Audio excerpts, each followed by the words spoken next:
कृष्ण और बलदाऊ को शीश झुकाते हैं, हम शीश झुकाते हैं। जगन्नाथ रथ यात्रा की हम कथा सुनाते हैं, हम कथा सुनाते हैं। सुभद्रा जी और रुक्मणी जी का ध्यान लगाते हैं, हम ध्यान लगाते हैं। जगन्नाथ रथ यात्रा की हम कथा सुनाते हैं, हम कथा सुनाते हैं। रथ यात्रा बड़ी महान, सब कहते वेद पुराण।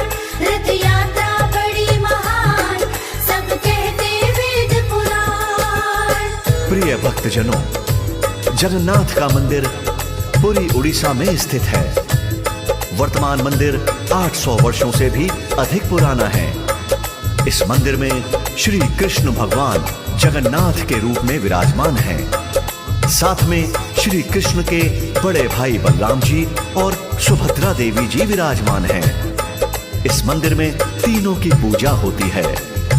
भगवान जगन्नाथ की रथ यात्रा में 3 रथ होते हैं। पहला रथ बलराम जी का, दूसरा रथ सुभद्रा देवी जी का और तीसरा रथ श्री कृष्ण जी का होता है। इन तीनों रथों का निर्माण अक्षय तृतीया से शुरू हो जाता है। तो भक्तजनों, रथों का निर्माण किस प्रकार होता है, आइए इस कथा के माध्यम से सुनते हैं। जय जय श्री जगन्नाथ भगवान की।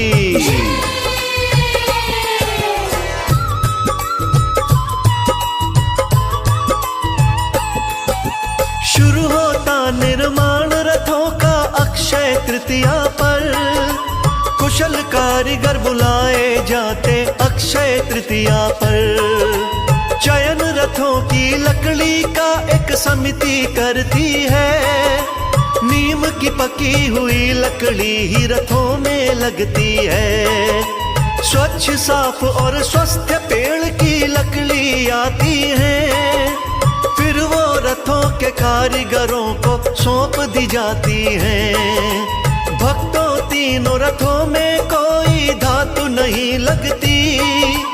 कोई कांटा और कील भी इनमें नहीं ठुकती।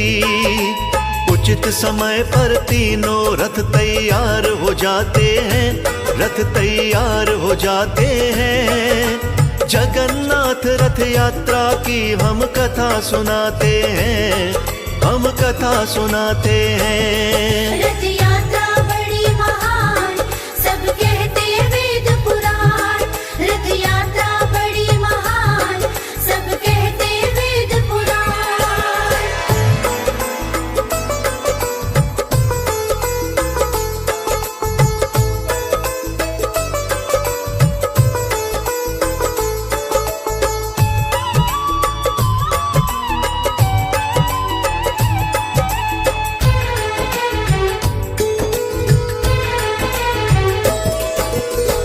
करके जब तीनों रथ तैयार हो जाते हैं, छर पहनरा नाम का एक अनुष्ठान मनाते हैं।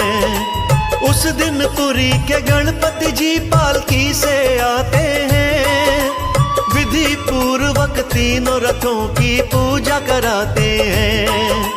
फिर गणपति जी सोने की एक झाड़ू मंगाते हैं। रथ मंडप और रथ के पथ को साफ कराते हैं। शुरू होती है रथ की यात्रा दूज तिथि के दिन। आषाढ़ मास के शुक्ल पक्ष का होता है शुभ दिन। भक्त खुशी में ढोल नगाड़े तुरही बजाते हैं, नगाड़े तुरही बजाते हैं। जगन्नाथ रथ यात्रा की हम कथा सुनाते हैं, हम कथा सुनाते हैं। रथ यात्रा बड़ी महान, सब कहते वेद पुराण। रथ यात्रा बड़ी महान, सब कहते वेद पुराण।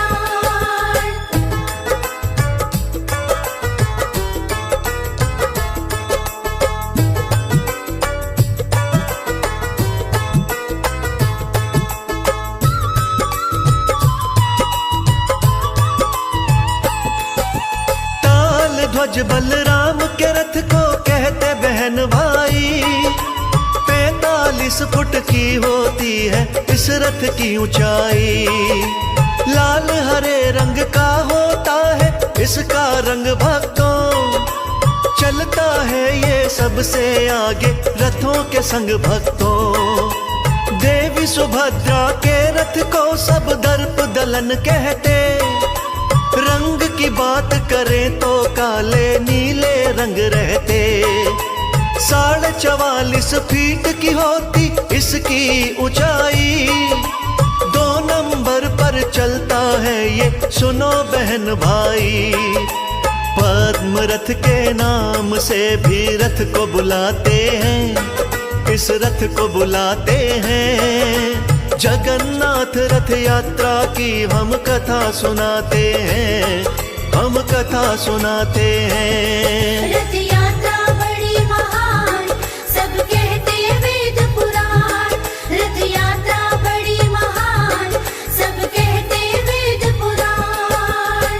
प्रिय भक्तजनों, जगन्नाथ रथ यात्रा में सबसे आगे श्री कृष्ण के बड़े भाई बलराम जी का रथ चलता है और उसके पीछे देवी सुभद्रा जी का रथ चलता है और सबसे पीछे यानी तीसरे नंबर पर भगवान जगन्नाथ जी का रथ चलता है।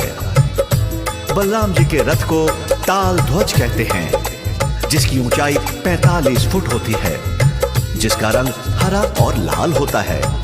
इसी प्रकार देवी सुभद्रा जी के रथ को दर्प दलन कहते हैं, जिसकी ऊंचाई 44.5 फुट होती है, जिसका रंग काला नीला होता है। और भगवान जगन्नाथ के रथ को नंदी घोष और गरुड़ ध्वज के नाम से जाना जाता है, जिसकी ऊंचाई 45 फुट होती है और इस रथ का रंग पीला और लाल होता है।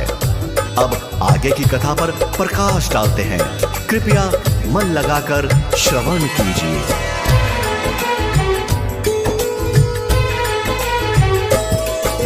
जगन्नाथ के रथ को नंदी घोष बुलाते हैं, इसके पीले लाल रंग हर मन को भाते हैं।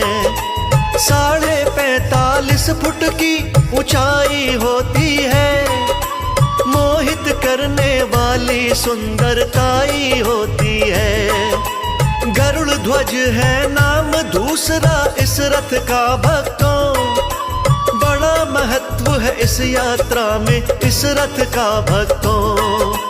तीनों विग्रह को मंदिर से लाया जाता है, विधि पूर्वक फिर रथ में बिठलाया जाता है।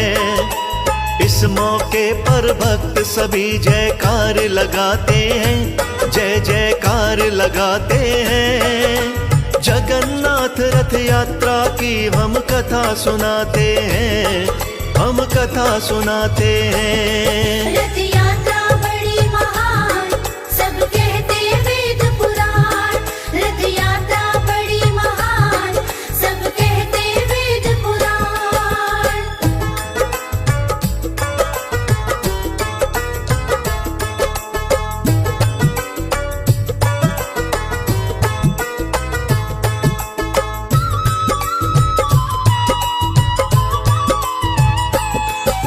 शंख ध्वनि होते ही यात्रा शुरू हो जाती है, रथ को खींचने वाली टोली झट आ जाती है। कहते हैं रथ खींचने वाले भाग्यवान होते, ये शुभ अवसर हर किसी को प्राप्त नहीं होते। जगन्नाथ मंदिर से यात्रा शुरू की जाती है, फिर वह पूरे पुरी नगर में घुमाई जाती है। पहुंच जाती जब रथ की यात्रा गुड़ीचा मंदिर में, 7 दिवस विश्राम होता है गुड़ीचा मंदिर में।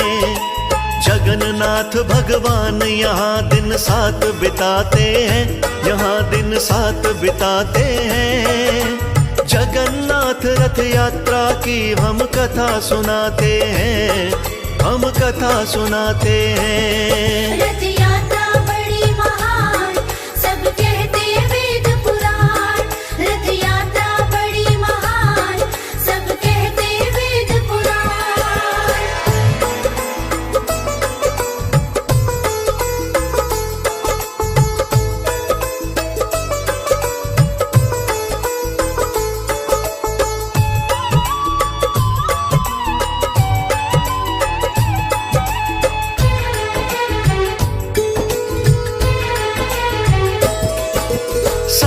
दिनों तक होता है विश्राम गुड़िचा में। आड़प दर्शन होता है हर रोज गुड़िचा में। गुड़िचा बाड़ी भी कहते हैं गुड़िचा मंदिर को, कहते मौसी का घर भी गुड़िचा मंदिर को। विश्वकर्मा ने तीनों मूर्ति यहीं बनाई थी, इस कारण से बाड़ी की यह पदवी पाई थी। आषाढ़ महीने का जब 10वां शुभ दिन आता है, रथ यात्रा को मंदिर पे ले जाया जाता है। रथों की वापसी को सब बहुड़ा यात्रा बताते हैं, बहुड़ा यात्रा बताते हैं। जगन्नाथ रथ यात्रा की हम कथा सुनाते हैं, हम कथा सुनाते हैं। रथ यात्रा बड़ी महान, सब कहते वेद पुराण। रथ यात्रा बड़ी महान, सब कहते वेद पुराण। जी हाँ भक्तों, जब रथ यात्रा गुड़िचा मंदिर पहुंचती है तो यहाँ पर जगन्नाथ भगवान, देवी सुभद्रा और बलराम जी 7 दिनों तक विश्राम करते हैं। गुड़िचा मंदिर को भगवान जगन्नाथ की मौसी का घर भी कहते हैं। गुड़िचा मंदिर के दर्शन आड़प दर्शन कहते हैं। 10वीं को फिर यहाँ से रथों की वापसी होती है, जिसे बहुड़ा यात्रा के नाम से जाना जाता है। अब आगे की कथा सुनते हैं, कृपया ध्यान लगाकर सुनिए।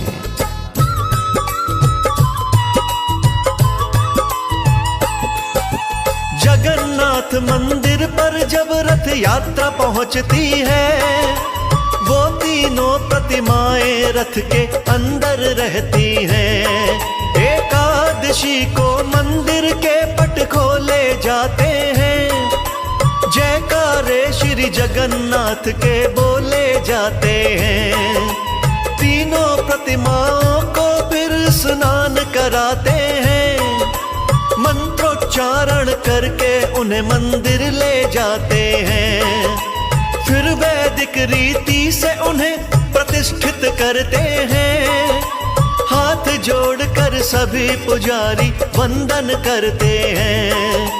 दंडवत होकर प्रभु चरणों में शीश झुकाते हैं, सब शीश झुकाते हैं। जगन्नाथ रथ यात्रा की हम कथा सुनाते हैं, हम कथा सुनाते हैं। रथ यात्रा बड़ी महान, सब कहते वेद पुराण। रथ यात्रा बड़ी महान, सब कहते वेद पुराण।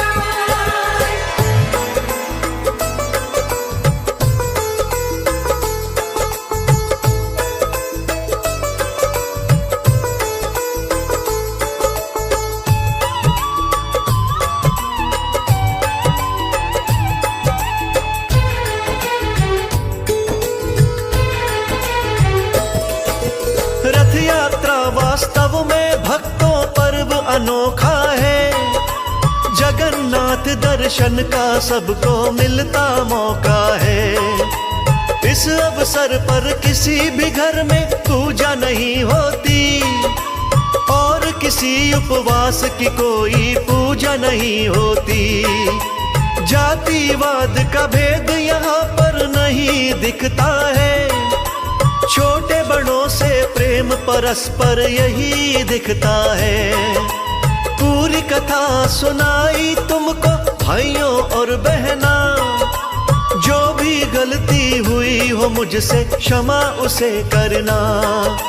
राज अनाड़ी जगन्नाथ को शीश झुकाते हैं, उनको शीश झुकाते हैं। जगन्नाथ रथ यात्रा की हम कथा सुनाते हैं, हम कथा सुनाते हैं।